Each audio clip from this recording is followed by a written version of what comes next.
rais wa taifa la Kenya alivunja baraza la mawaziri. Akafukuza mawaziri wote.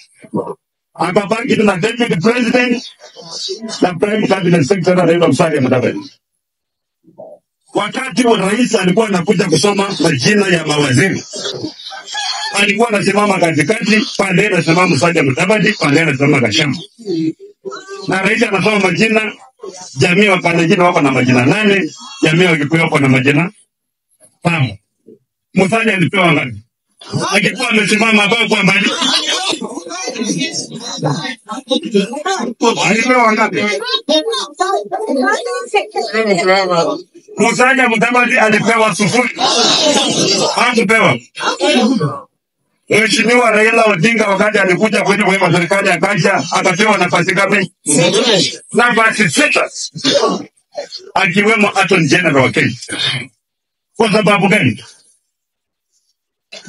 Hao wote Rais Ruto alikuwa na kisu ya jamii yake.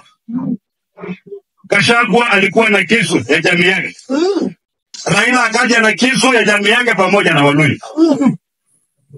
Mudavadi alisimama pale bila kisu, jana ikafika.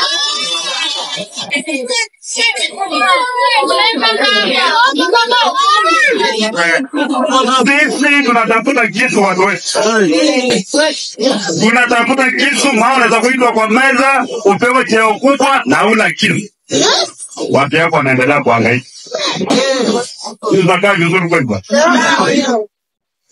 Sasa hata ukisema wewe namba 3 kwa serikali na una kisu. Hauna kisu utakata na nini?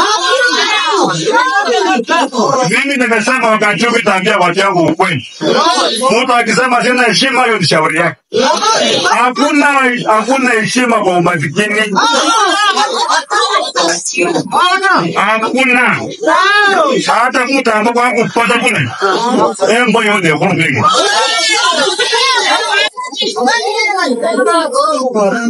Naliopatia historia ya urais Kenyatta, Moi, Kibaki, Uhuru, Ruto, Gachagua, mjue ya kwamba Kenya hii kuna makabila 45, haiwezi kuwa na makabila 2 na kuwa na president na president na president hapana. Wale watu ambao kuna jukumu ya kuvunja hii laana ni jamii ambayo kwa idadi namba 2 Kenya hii, Waluhya lazima wapate hiyo kiti ili mfungue njia majamii zingine tupate huko. Maana kwa sasa wanasema kama Waluhya hajapata Masai analia nini? Wajuna analia nini? Na Mluhya mko wengi na hamjapata. Hiyo laana karibu tunaivunja.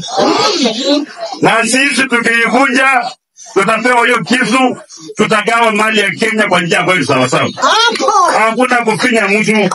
Kila mtu Mkenya hii atapata haki. Sio ati Mluhya akikuwa rais sasa tunapata vitu 10 vya Waluhya, wengine wanagawana moja hapana. Tunagawa vitu vizuri kila mtu afurahie kwa katika taifa la